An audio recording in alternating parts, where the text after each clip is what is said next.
Y gracias. Nuevamente bienvenidos a todos y a todas.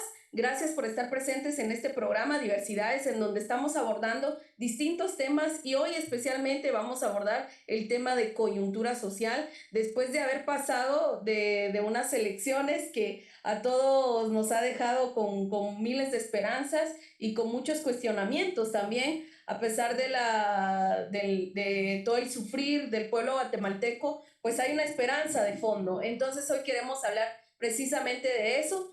Y agradecemos entonces la sintonía de cada uno y de cada una, de todas, de todos y de todas los que están presentes el día de hoy.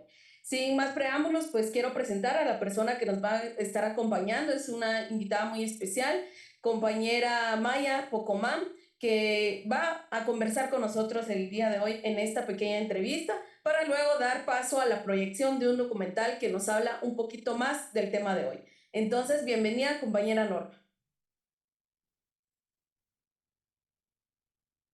Muchas gracias. Kawak con chalata que soktakush hadahning no manik. Una buena noche a cada uno de ustedes, al programa Diversidades. Gracias por la invitación a Shimuleu para compartir un poco sobre el tema que hoy han requerido, ¿verdad? Y compartir con ustedes algunas informaciones en relación al contexto en el que estamos.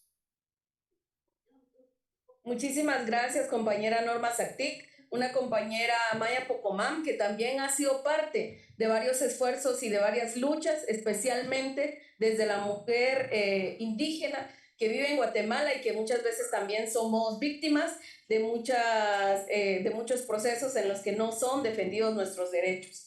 Entonces, para empezar, compañera Norma, quisiéramos hablar un poquito de todo eso que ha pasado de parte de la historia que lamentablemente nos pasó a nosotros aquí como países de la Gran Abya Yala. Sufrimos de despojos, sufrimos de invasiones y mediante esos procesos iban avanzando, pues también pasamos de unos procesos que a todos nos deja con mucho que desear, pero también con esperanzas.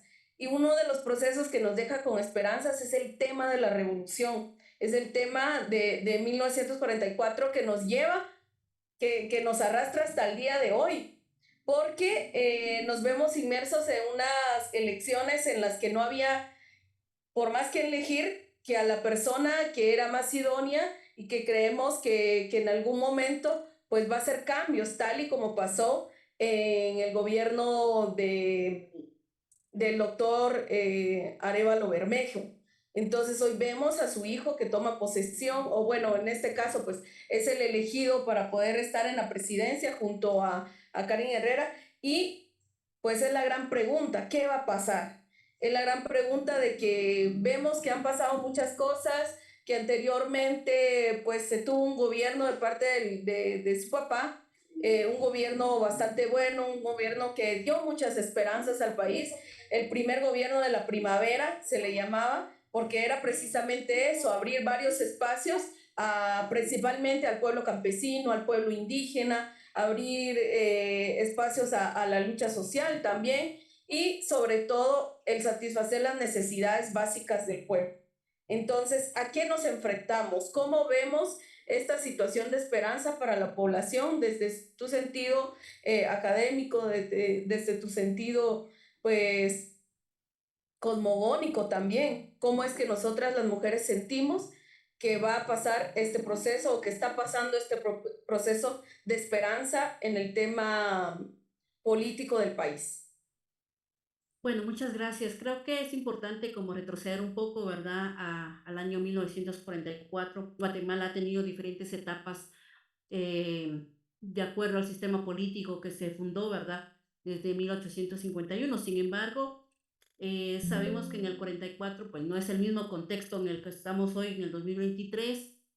Se dio todo un proceso también de gobiernos militares, ¿verdad? El cual pues no respondía de alguna manera al reconocimiento de los pueblos en Guatemala. Eso ha sido histórico desde la invasión española y que de alguna manera ha marcado la gran brecha de exclusión que tenemos y que vivimos las mujeres y los pueblos indígenas. En el año 44, pues podemos mencionar que Arévalo pues marcó de alguna manera un periodo de tiempo en el cual pues hubo una esperanza de poder tener un poco de más libertad. Podemos mencionar, por ejemplo, en ese tiempo el reconocimiento de las autonomías municipales, el poder local que ahora de alguna manera fortalecemos a través de la participación de diversos sectores, hombres y mujeres, ladinos y mestizos. También tuvimos en ese tiempo el tema de abordar, por ejemplo, el voto de las mujeres por primera vez. O sea, es una etapa en donde reconocemos muchos avances en cuanto a los elementos que deben conformar la democracia en Guatemala. La autonomía de la Universidad de San Carlos, la creación del ICS, la construcción de una carretera muy importante que es la Ruta del Atlántico, las reformas al decreto 900. Entonces vimos de alguna manera condiciones para que los diferentes sectores pudieran como avanzar. Sin embargo, no se superó, por ejemplo, el reconocimiento de los cuatro pueblos en Guatemala, sino esto fue todo un proceso. Tuvimos que pasar por un conflicto armado en donde también hubieron situaciones de poder económico, político, y en donde otra vez vuelven a debilitar y creo que aún más se lamenta cuántas víctimas en las comunidades, cuántas desapariciones forzadas hubieron y mucha de esta población es maya, ¿verdad? Entonces creo que Guatemala, como digo, ha pasado por diferentes etapas. Luego llegamos a la firma de los acuerdos de paz, un respiro nuevamente para la democracia de este país, un acuerdo de identidad que recoge el espíritu y los derechos colectivos de los pueblos. Sin embargo, es el acuerdo menos cumplido en Guatemala por la voluntad política, porque no hemos tenido, por ejemplo, mayoría en un Congreso en donde puedan debatirse los temas con seriedad, donde los temas estructurales de la tenencia de la tierra, por ejemplo, en el tema económico, el tema reconocimiento de los derechos colectivos de los pueblos no está en la agenda legislativa, no está en la agenda del Ejecutivo en los diferentes gobiernos que han pasado. Si bien es cierto, se ha creado alguna cierta institucionalidad de los pueblos, pero no ha sido prioridad. Todas juntas no llegamos ni al 1% del presupuesto asignado, ¿verdad? Entonces, otra vez vemos esos vacíos de cómo atender a los pueblos indígenas. Hoy creo que también es de reconocer una etapa importante del 2015 en donde se logra como sacar del gobierno a personajes corruptos, ¿verdad? Es ahí donde vamos como dándonos cuenta la sociedad que definitivamente el sistema político había venido en decadencia. Es ahí donde creo que se gesta todo este movimiento de jóvenes, de señoritas, de muchos sectores para poder hacer cambios en este país. Pero aún nos tardamos 8 años, 2 gobiernos más que debilitaron más el sistema político y que entonces se enraizó más esas alianzas de corrupción en las instituciones públicas.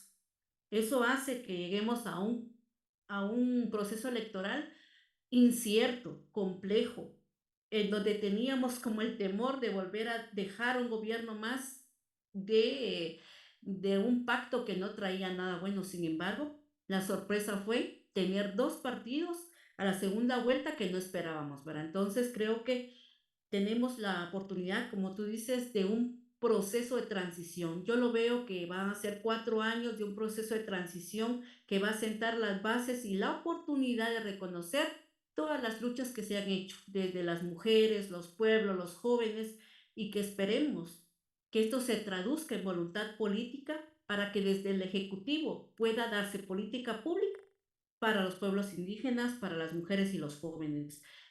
Vamos a tener y vamos a ver todavía la certeza jurídica que vaya a enfrentar el partido Semilla, ¿verdad? Porque si hay todavía medidas de acciones legales, jurídicas, que definitivamente no contribuyen, pero ya sabemos de dónde viene todo este proceso de bloqueo, ¿verdad? Para poder avanzar en esta voluntad popular que tuvimos el 20 de agosto. Entonces, creo que es importante reconocer que la ciudadanía votó diferente, que de alguna manera ya tiene esa claridad de poder diferenciar los partidos que realmente responden a una agenda colectiva o que responden de alguna manera a planteamientos serios, concretos. Creo que si antes teníamos una posición de que, bueno, ya no queremos saber nada de un proceso electoral, hoy nos vuelve a dar la confianza al sistema político. Sin embargo, sí se requiere reformas al sistema político para no dejar y regresar a estas medidas, ¿verdad? A estas acciones que los partidos políticos hacen en los territorios de pueblos indígenas.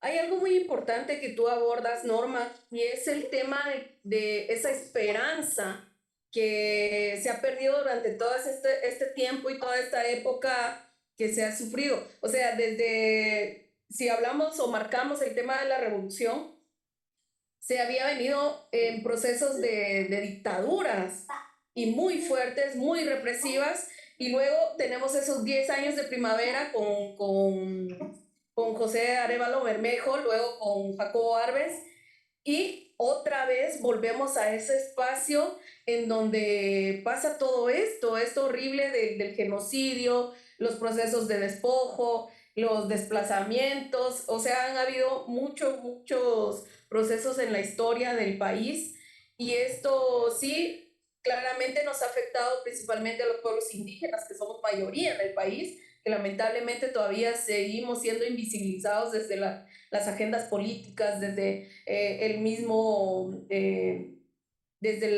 hecho de poder levantar información. Siempre ha habido esa invisibilidad de los pueblos, pero a pesar de eso, pues ha habido esta esperanza en un partido político, en un movimiento político, y pues se reflejó en estas elecciones pasadas. Lo lamentable de esto, claramente tú lo dices, que es el tema de todo este proceso que está yendo en contra, que están manejando precisamente un ministerio público que hace años está cooptado, por decirlo así, de varios entes que están ahí supuestamente para poder reafirmar las leyes, para poder hacer lo que es correcto, pero vemos un retroceso. Y en cuanto a esto, ¿qué trae a la mente o qué es lo que podría pasar en cuanto a lo jurídico, en cuanto al el tema de justicia? Porque estamos viendo que hay mucha represión, no solo sigue la represión contra los hermanos y hermanas que están defendiendo los derechos de los pueblos, de todos nosotros y nosotras, sino que también ahorita hay una represión ante la elección popular que se ha hecho de poder ver a nuevas personas, nuevas caras y nuevas ideas, pues fortaleciendo el espacio de gobierno. ¿Qué es lo que pasa ahí? Bueno, creo que el reto más grande es que también se respalde a través de los diferentes sectores ese voto emitido en las urnas. Yo sé que no hemos tenido experiencia en detener las medidas legales porque ellos de alguna manera tienen en los diferentes niveles contactos para poder frenar toda esta parte, pero esperemos que sea más fuerte la voz de los diferentes sectores para oponernos a estos abusos de poder, porque realmente están utilizando la legislación, están utilizando el Poder Judicial para un proceso democrático, ¿no? Y como dice la Constitución, no podemos saltarnos a un interés particular sobre los colectivos. Sin embargo, eso también es un reto en este país porque sabemos las consecuencias que hay, las persecuciones también que hay en contra de los liderazgos, para callar las voces. Eso es a través de los medios de comunicación. Ustedes también lo han vivido, lo han visto, que hay una persecución de callarnos, ¿verdad? A través de los diferentes medios. Sin embargo, yo espero que hayan medidas legales que también ya todo el sistema de asesoría que tiene el partido Semilla pueda detener de alguna manera estas detenciones ilegales, porque de alguna manera todos los partidos han tenido sus diferencias, sus vacíos en cuanto a la construcción de los mismos, y creo que es importante respaldar todo esto. Esperemos que sea coherente todavía la Corte para poder emitir amparos a favor del partido Semilla. Vimos antes de la segunda vuelta que no podía eliminarse o un partido político por estar en contienda electoral. Entonces habría que ver ahora cuál será como la decisión también de las Cortes para poder no proceder a esa parte. Yo sé que no todo sale a la luz, pero seguramente hay mucha persecución, hay mucha intimidación a los funcionarios del Tribunal Supremo Electoral, a los magistrados. Hoy tenemos una denuncia también de una magistrada, no sabemos qué hay detrás de eso, ¿verdad? Porque de alguna manera, pues también se fueron a otros niveles este tipo de medidas que, como digo, no llegamos a saber. Sin embargo, el poder es del pueblo, el poder político es legítimo, la soberanía debe de empoderarse más para hacer un respaldo más amplio, digo yo, para poder defender ese voto que se dio en las urnas, porque eso es como la distracción que tienen ahorita para el partido Semilla, como cuidar su naturaleza jurídica ante todo ese tipo de vejámenes. Y lo otro es que entonces eso hace que también no se le ponga mucha atención a cómo se va a ir conformando, por ejemplo, el equipo de trabajo del nuevo presidente electo, de las prioridades que va a tener en los primeros 100 días. Su plan de trabajo contempla de alguna manera todo el bienestar y la agenda social que creemos una columna vertebral que debe de retornar en construcción colectiva con los sectores, pueblos, mujeres, jóvenes, que eso va a ser como algo muy importante para ese reconocimiento.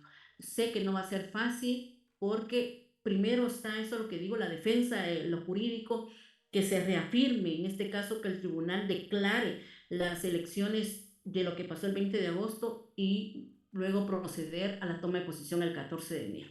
Esperemos llegar a ese tiempo y no lamentar procesos que vayan a ser impugnados o qué sé yo. O sea, es un estado muy complejo, lamentablemente. Sin embargo, esperamos que, como digo, las cortes son claves, aunque no debería decidirse en las cortes porque hay un poder soberano, en este caso del voto ciudadano. Sin embargo, acá sabemos que no respetan nada. Entonces, tenemos que tener plan A, B y C, los diferentes sectores para poder estar atentos a lo que vaya a suceder, las decisiones que vayan tomando las cortes, lamentablemente. Hay algo muy importante, hay algo muy importante que tú mencionas y que quiero retomar, es el hecho de que si en algún momento, no quiero ser pesimista en empezar otras cosas, pero si en algún momento este escenario no va a ser el más propicio, el que esperan todo el pueblo, todos los que votaron este 20 de agosto, ¿qué iría a pasar? ¿Cuáles van a ser entonces las alternativas que va a buscar el gobierno, que va a buscar, porque el gobierno, lamentablemente el Ejecutivo hasta lo menciona, que si no va a pasar la entrega de la batuta, por decirlo así, entonces se lo vamos a entregar a ella, hasta lo dice en un video de TikTok. Entonces, ¿cuál es ese escenario que nos espera a nosotros? Si supuestamente existen todos estos entes para poder hacer un buen trabajo y hacer justicia en estos temas, pero si no lo hacen, ¿cuál es el escenario futuro que nos espera? Pues esperemos que el escenario no llegue a manos del Congreso de la República, como decía también un personaje político en las redes, ¿verdad? Que pues, no es que asuma la vicepresidencia, sino que el Congreso elige. Entonces ahí sí estamos molidos, porque entonces nuevamente van a poner a un político que le siga dando largas a este tema y que consolide el pacto de corruptos mientras el decida realmente cuál va a ser el tema de la asignación del nuevo presidente. Entonces, yo considero que habría que también tener como respaldo de a nivel internacional. Yo creo que eso podría apoyar un poco en la parte política, pero no digamos en la parte legal, o sea, solo tendríamos la Corte Interamericana de Derechos Humanos para poder accionar en cuanto a esta, porque sí necesariamente necesitamos de todo tipo de apoyos para poder exigir que se cumpla y que se valide en este caso la voluntad del pueblo. ¿Verdad? Entonces esperemos que las medidas legales no avancen. Por eso digo, está en las manos de las Cortes el poder frenar este tipo de medidas y de dejar sin efecto, por ejemplo, las capturas que ya se han venido mencionando. Y no digamos, o sea, la destitución de la fiscal general, ¿verdad? Esto es clave, ir también debilitando a los actores que están tomando decisiones equivocadas y que abusan, en este caso, de su función pública para poder poner de rodillas nuevamente al pueblo de Guatemala. Tenemos una Procuraduría que debería ser imparcial, que debería de estar velando por esta parte, pero también sabemos que está alineado y eso es lo que el reto más grande también de este gobierno, que vaya eligiendo de acuerdo a lo que establece la legislación personas que de alguna manera respondan también a ese planteamiento colectivo que ellos llevan como partido semilla, ¿verdad? Que sea coherente con la realidad de Guatemala, porque si no, como digo, no vamos a tener oportunidad de que tengamos instituciones fuertes y que, no digamos, la gente no tiene confianza en estas instituciones, no le pone atención. Cuando vemos las postulaciones son los mismos, no hay oportunidades para postular a mujeres,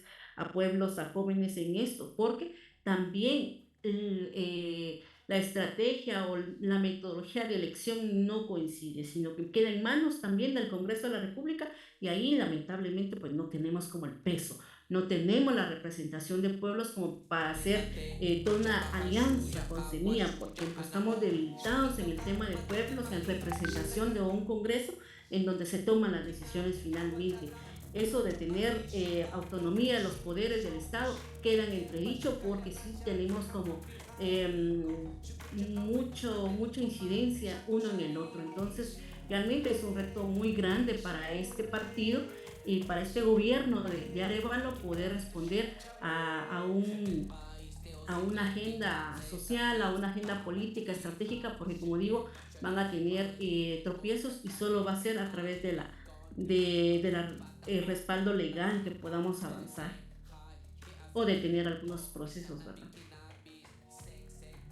Totalmente. No, pues muchas gracias Norma por este análisis, porque la verdad es algo que a veces las personas no llegamos a imaginar la cantidad de situaciones que están pasando en el país. Hay mucha ignorancia de los temas o procesos que se están llevando a cabo, como también hay mucha esperanza en mucha población de que si hace años pasó o pasaron procesos muy benéficos para el pueblo, con esta nueva elección del binomio presidencial, pues es posible que haya una nueva esperanza para el pueblo nuevamente. Pero claramente tú lo decías, es una conjunción que deberíamos de hacer desde todos los sectores para poder respaldar los procesos y para poder exigir que sean claros que la justicia sea de verdad una justicia para todos y no solo selectiva, como siempre ha sido, y que esto nos vaya a llevar hasta poder tener la oportunidad de tener este gobierno y que este gobierno también no solo es el poder pedir justicia, sino que también el poder fiscalizar, el poder estar ahí haciendo procesos de indagación, de poder informarnos, de poder estar siempre sobre este nuevo binomio y sobre todo lo que van a hacer, porque no es nada más dejar ahí el tema, que ganen y que a ver qué pasa, sino que es estar nosotros también como ciudadanos y ciudadanas metidos en el tema y estar siempre en auditoría constante, totalmente. Algo muy bonito que quisiera compartirte y quisiera compartir a toda la audiencia también es que desde hace mucho tiempo atrás, desde que empezaron el tema de las elecciones, porque esto ha sido bien fuerte desde el principio, hay algo que ha resonado en todos los pueblos y en casi todas las organizaciones, en todos los momentos. Vas en la camioneta sentada en el bus y lo dice la gente: el pueblo manda. Y lo dice con una firmeza tan fuerte que de verdad se vio reflejada en estas votaciones del 20, pero también al ver que había ganado la persona que en mayoría, en un gran porcentaje se había elegido por la población. O sea, mirábamos a la gente desbordada de alegría en muchos lugares. Y eso quiere decir que sí, es verídico, el pueblo manda.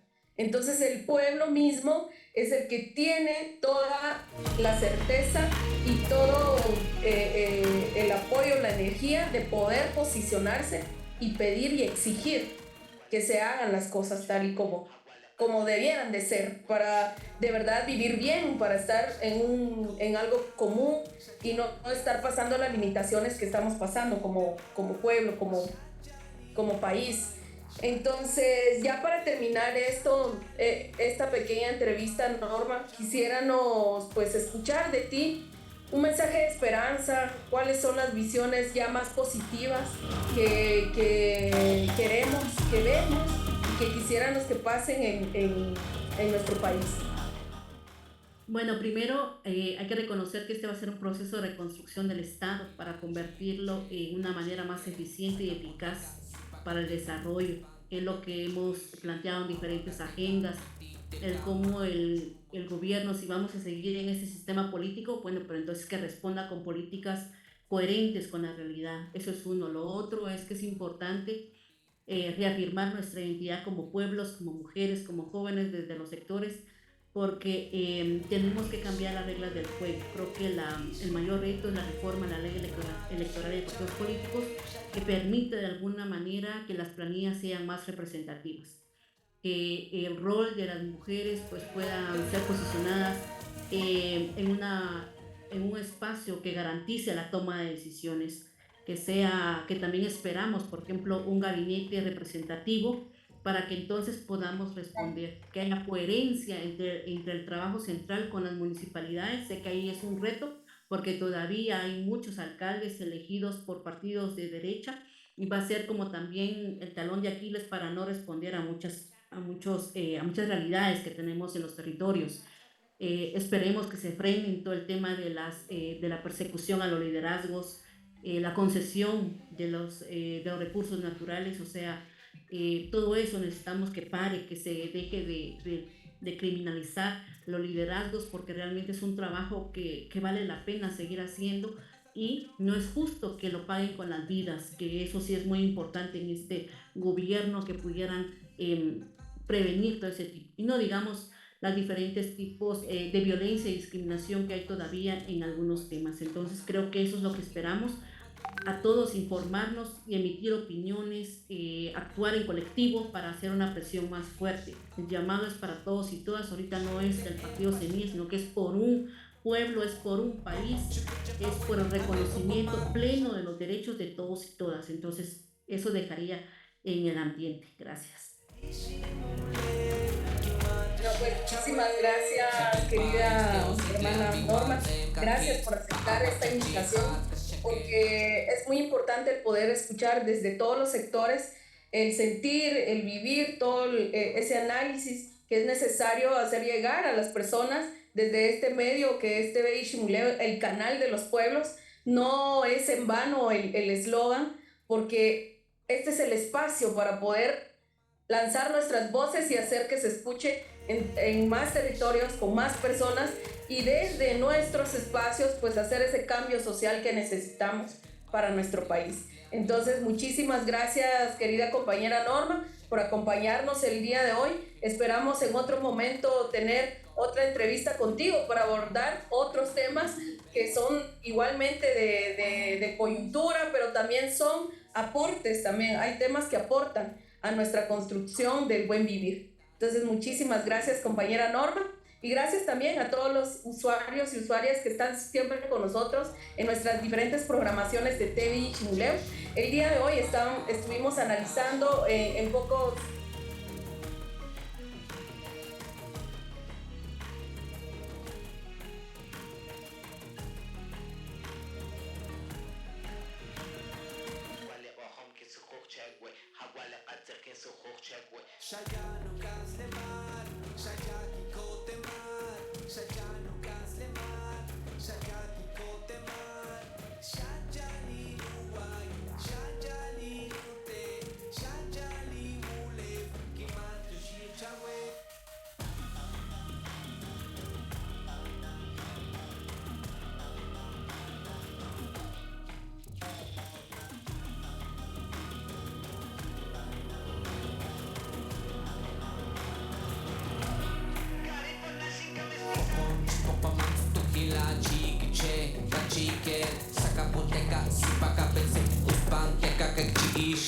Aguacateka, titeca, mamochu, mocho, haganteca, tajobalchu, tapola patzeta, tzotzin, chotan, chorti, cholmo, pan, insal, chorti, la candona, yucateca, chico, mozolteca, la huasteca.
En 1904, el destino de Guatemala era dirigido por el gobierno de Manuel Estrada Cabrera, quien sería recordado después por la dictadura de los 22 años.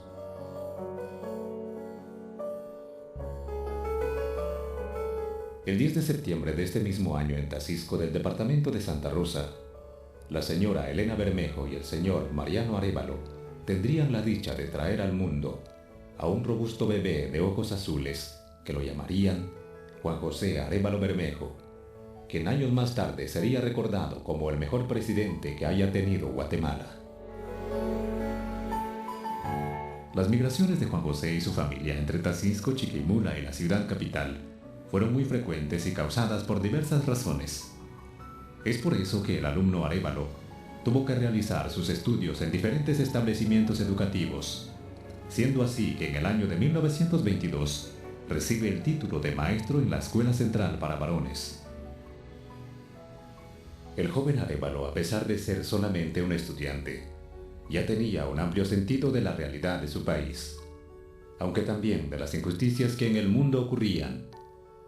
Es por eso que junto a Luis Martínez Monte y Luis Barrera Rodríguez fundan la revista Alba. Además, los fundadores de la revista Jeve lo nombran director honorario.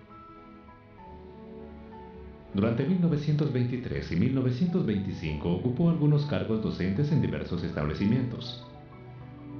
Aún contando con solo 21 años de edad, Juan José escribió su primer libro, Método Nacional, para aprender simultáneamente dibujo, escritura y lectura. Este libro nace de su tesis de maestro y es aprobado por el Ministerio de Educación para ser utilizado en todos los establecimientos educativos de la República. En 1926, ya teniendo el título de maestro, recibe el grado de bachiller en Ciencias y Letras. En ese mismo año, por parte del gobierno de Lázaro Chacón, le otorgan una beca para estudiar en la Universidad de Plata, Argentina, país donde conociera a la dama Elisa Martínez, a quien en 1929 la haría su esposa, y donde recibiera 5 años después el título de doctor en Humanidades. Obviamente, fuerte inspiración para ser el fundador de la Facultad de Humanidades de la Universidad de San Carlos de Guatemala, el 17 de septiembre de 1945. Al fundarse la Facultad de Humanidades, los estudios humanísticos se constituyeron en el centro de la enseñanza superior, con los conocimientos de filosofía, literatura, historia, psicología y pedagogía. Se le comprendió y valorizó más al ser humano. Ya habiendo obtenido tan anhelado título, el doctor Arévalo decide volver a Guatemala, en donde ocupó algunos cargos de menor importancia en el Ministerio de Educación. Para ese entonces ya se encontraba en el poder el dictador Jorge Ubico. A finales de los años 30 viajó de nuevo a la Argentina, donde se desempeñó en la docencia universitaria en las universidades de La Plata, Tucumán, Buenos Aires, Cuyo y Mendoza. Guatemala seguía oprimida por la dictadura del general Jorge Ubico, que fue un eslabón más de una extensa cadena de dictaduras en la historia de Guatemala. Este asumió la presidencia a través de elecciones manipuladas y por medio de reformas a la Constitución. Prolongó su periodo presidencial en 2 ocasiones. Se mantuvo en el poder por 14 largos años, de 1931 a 1944. Por medio de las cofradías indígenas, Ubico establecía una posición paternalista con la mayoría de la población campesina del país. Esta población era la principal mano de obra que cosechaba el café en las grandes fincas, propiedad de la oligarquía terrateniente. Cada año los jornaleros eran obligados a emigrar de sus comunidades a las fincas a cambio de salarios miserables. La oligarquía terrateniente cafetalera concentraba en sus manos el poder económico y político del país. El control militar y policíaco sobre la población eran piezas claves de las dictaduras.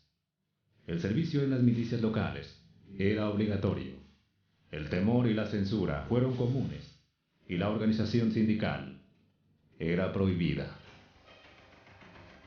Solamente existía un partido político activo, el Partido Liberal Progresista, el cual promovió las sucesivas reelecciones de Ubico. Opositores que conspiraron en su contra fueron encarcelados, torturados y fusilados. El servilismo y la adulación de la figura del dictador era lo acostumbrado. Pero vientos democráticos que soplaban en el mundo, en la lucha contra el totalitarismo nazi y fascista, llegaron a tocar a Guatemala. La juventud alzó su voz y se movilizó. Estudiantes, profesionales universitarios y maestros protagonizaron jornadas cívicas, enfrentando con valentía la represión ubiquista y pidiendo su renuncia. En las calles se celebró cuando éste renunció el 1 de julio de 1944. Al abandonar el poder, dejó en su lugar a un triunvirato militar, encabezado por el general Ponce Baides, el cual desplazó a los otros 2, buscando quedarse con la presidencia. Como la alternativa popular y símbolo del deseo libertario de cambio, surgió la figura del doctor Juan José Arévalo, de solamente 40 años. Era destacado educador, filósofo y catedrático universitario. Después de varios años de trabajo en las universidades argentinas, retornó a Guatemala como candidato presidencial. El general Ponce Baides desató feroz persecución contra la oposición política, obsesionado con el poder. La respuesta contundente se dio el 20 de octubre de 1944. Un levantamiento militar y civil con participación de estudiantes y obreros echó por tierra sus absurdas ambiciones. La caída de Ubico no significó la liquidación de los restos totales del régimen, pero habían caído los principales bases del poder. Además, el pueblo se dio cuenta de que la dictadura no era inconmovible, por lo que más se luchaba era por la libertad. Libertad de organización, libertad de expresión de las ideas, libre locomoción. Guatemala había estado 14 años arrojada, encerrada dentro de las 4 paredes de sus fronteras, sin tener acceso al desarrollo de la legislación social, del seguro social, menos de la reforma agraria. Los partidos políticos se comenzaron a formar a través de la participación fundamentalmente de estudiantes universitarios y profesionales jóvenes. 2 de los más representativos de los partidos políticos que en ese tiempo se formaron fueron el Frente Popular Libertador, que siempre fue llamado el Partido de los Estudiantes Universitarios, y Renovación Nacional, que fue llamado el Partido de los Maestros, porque efectivamente fue dentro del seno de Renovación Nacional de donde de uno de sus miembros, el licenciado Juan José Orozco Posada, nació pronto la idea de llamar a Arévalo como candidato a la presidencia cuando se convocara a elecciones. Arévalo finalmente llegó a Guatemala en septiembre. Fue un recibimiento apoteótico. Todos los diarios destacaron la forma en que el pueblo se había volcado a las calles a recibir al candidato popular, el doctor Juan José Arévalo.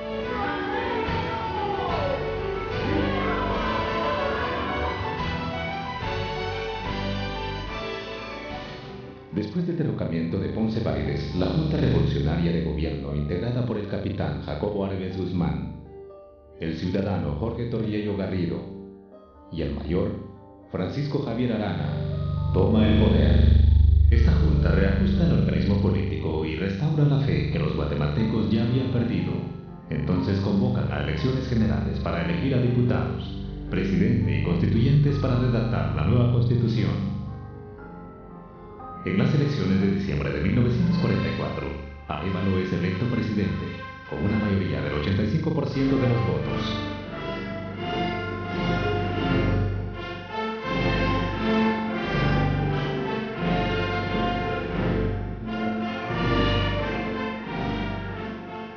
Al día siguiente comenzaron ya los ataques contra Arévalo y nunca la prensa, especialmente el imparcial, tuvo una actitud que respondiera a su nombre de imparcialidad, sino una actitud de ataque sin reconocimiento a los méritos del gobernante y a las realizaciones que se estaban desarrollando. Por supuesto, algunas cosas no pudieron ser negadas, pero jamás hubo por lo menos un apoyo para el desarrollo de la legislación laboral, del régimen de seguridad social, para la política internacional que fue tan maravillosa en aquellos años, ¿no? Yo siempre he sostenido que una de las cosas fundamentales fue ese celo que tenían los políticos de antaño, los políticos de la derecha política, por la actitud intelectual y por la calidad intelectual de Arévalo. Recordemos en este sentido, Arévalo no era solo un doctor en pedagogía y ciencias de la educación, era un autor de obras importantes en el campo pedagógico. En su periodo de 6 años, de 1945 a 1951, importantes obras fueron llevadas a cabo. Se amplió la inversión pública en la construcción de carreteras, hospitales y escuelas. Las fueron llevadas.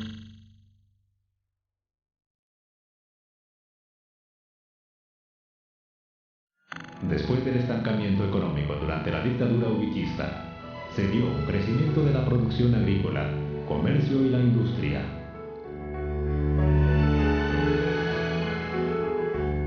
Se le dio autonomía a las municipalidades, se le dio autonomía al Seguro Social, al Banco de Guatemala. Por su parte, la entonces esposa del presidente, señora Elisa Martínez, creó una red de guarderías y comedores infantiles para cuidar y alimentar a los niños de las madres trabajadoras. La clase trabajadora aprovechó el clima de libertades políticas y sociales para organizarse en sindicatos, federaciones y confederaciones.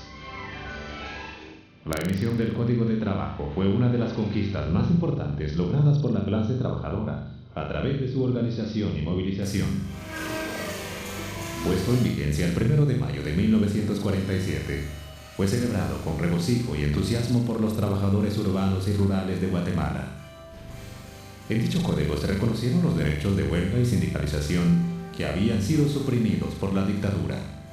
Se establecieron jornadas laborales reglamentarias de 8 horas, en lugar de las de 10, 12 y hasta 14 horas acostumbradas. Así también se reconoció el pago de horas extras, el séptimo día y las vacaciones anuales. Para las trabajadoras y futuras madres, un descanso de 75 días, en lugar del despido que era usual. Además, la indemnización a razón de un mes por cada año de trabajo. También se estableció la fijación de salarios mínimos por comisiones paritarias de patronos y obreros. En su lucha por la correcta aplicación de la ley, los trabajadores lograron amplias mejoras de sus condiciones laborales, salariales. Estos fueron pasos adelante, recorridos con esfuerzo, sudor y sangre por el pueblo de Guatemala, en el largo y arduo camino hacia la democracia.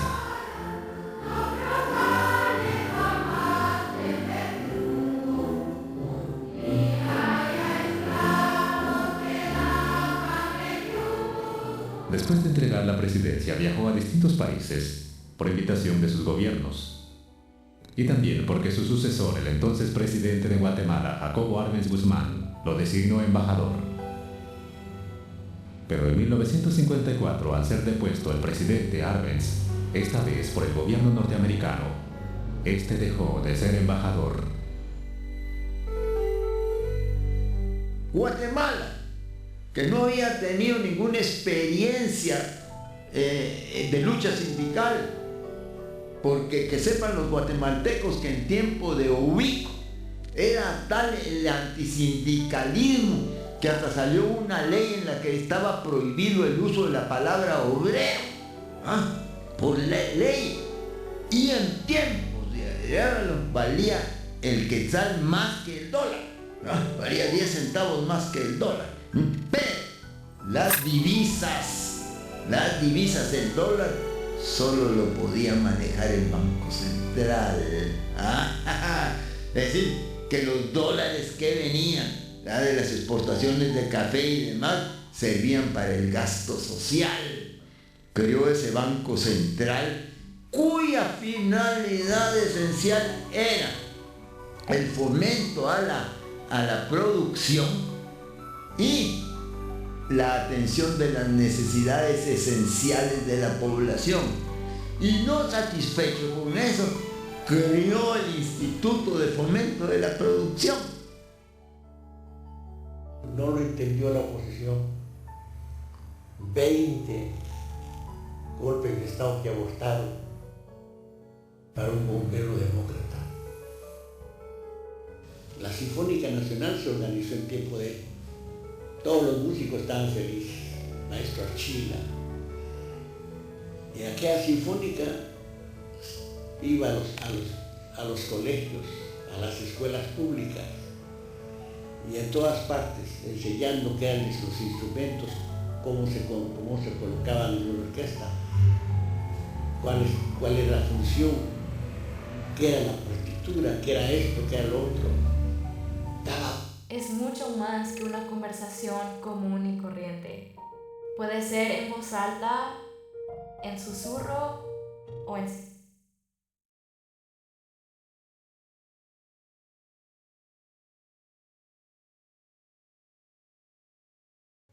La iniciación. Todo el periodo del doctor Arévalo no hubo un solo acto de corrupción. No hubo un acto de corrupción. En 1958 se divorcia de su primera esposa y en 1959 contrae matrimonio con la dama guatemalteca Margarita de León. En ese mismo año es contratado en la Universidad Central de Venezuela y en el Instituto Pedagógico de Caracas, pero renuncia en 1962 por ser proclamado nuevamente como candidato presidencial de Guatemala. Pero el 31 de marzo de 1963, el ejército de Guatemala depuso al presidente Miguel Ydígoras Fuentes y las elecciones se cancelaron. Arévalo viajó a México. Al año siguiente fue contratado por la UNESCO, donde trabajó por varios años. Designado otra vez embajador de Guatemala, fue contratado por la OEA. Retirado de toda actividad política, el doctor Juan José Arévalo se radicó en la ciudad de Guatemala junto a su esposa, la señora Margarita de León de Arévalo, con quien procreó a 5 hijos: Margarita, Juan José, Silvia Elena, César Bernardo y Carlos Eduardo Martín. Juan José, cuando fue presidente, todo su deseo fue trabajar y hacer lo mejor posible para la gente sencilla, la gente humilde. Él en su discurso dijo que él no venía a atacar a nadie, sino a ayudar a los que lo necesitaban. Era una persona que tuviera una cara y una actitud pública que estuviera en contraste con la cara y con la actitud que él tenía a nivel íntimo en la familia. Era una persona muy integral, la misma verticalidad, la misma honestidad, la misma rectitud que él tuvo como hombre público, como presidente y después en los distintos cargos que ocupó, lo tenía como padre de familia. Y eso era un ejemplo muy importante. Eso ha sido una imagen fuerte y una orientación que yo creo que todos nosotros hemos sacado de él. Un hombre muy disciplinado. Él era un hombre que tenía horarios para trabajar y de ahí no le gustaba apartarse. La parte de arriba está llena de bibliotecas, el garage está lleno de libreras, estaba todo en estanterías, había mucho. Y que era además lo que le había quedado, porque cuando se veía obligados a viajar de país en país, los libros iban por delante, pero ya ahí hacía una primera selección y dejaba las cosas que no eran relevantes. Pero lo primero que se iba eran sus libros. Mi mamá puede contar cómo se quedaron cuadros, se quedaron pianos, se quedaron muebles, se quedó de todo, pero sus libros eran lo primero que iban. A esa altura de su vida, el patrimonio que tenía mi padre era fundamentalmente su biblioteca. Era un hombre que no se había dedicado ni a hacer negocios, ni a tener fincas, y que evidentemente tampoco había lucrado con la presidencia. Entonces lo que tenía era el producto de su trabajo y lo que él había ido durante el tiempo invirtiendo su dinero, que era en construir su biblioteca. Llegó un momento en el que por efectos sencillamente familiares, económicos, él necesitaba tener algo para el mantenimiento familiar. Inmediatamente, en cuanto se corrió la voz de que esa biblioteca estaba en venta, y es una biblioteca especializada, muy fuerte en áreas de filosofía, de pedagogía, de historia, de política. El gobierno venezolano la ofreció comprar para la Universidad Central. La quería comprar, llevársela para allá y ofreciendo un cheque en dólares de una cantidad muy significativa, muy superior a la que finalmente él decidió venderla, porque lo que sucedió es que en ese momento se enteraron en Guatemala de esa posibilidad y el gobierno de Guatemala hizo una oferta que era menor que la venezolana, pero que implicaba que la biblioteca se quedaba en Guatemala, y él entonces la vendió. La biblioteca se fue a la Biblioteca Nacional, ahí está como colección.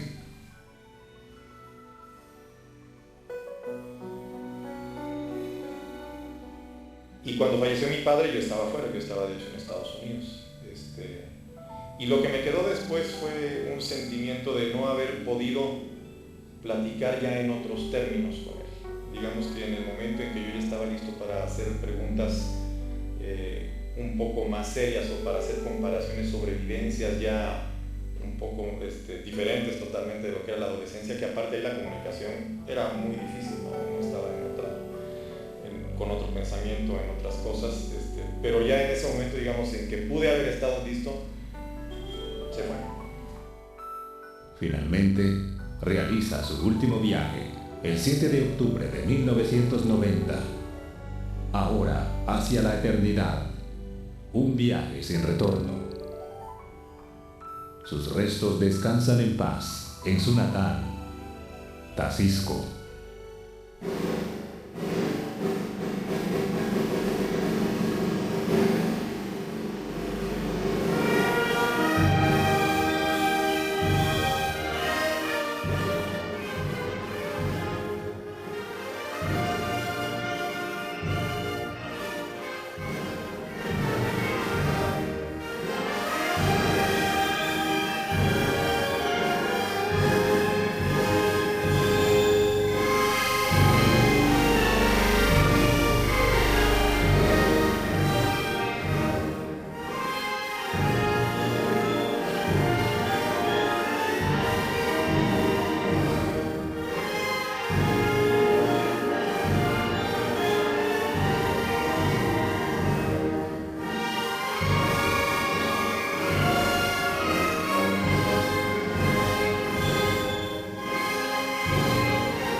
שקיה לשעת שיחת תופיכה איכוך שוקות שחוות הנקו קומר שטו שני אישימו לב אישימו לב אישימו לב כמעט השיר צ'וות חבל בייס תאוסית להביא בצם כתחיץ Awat cucihat Kashake Bachole khai pari Khibosh katamel Bipari Tirkon Tirikon Zik Patakakak Katakak Belechem Khai Ki asolich Och Bishana Bikinabis Sek Sek Di Sek De Ais Por Poti Koche Awen Zintas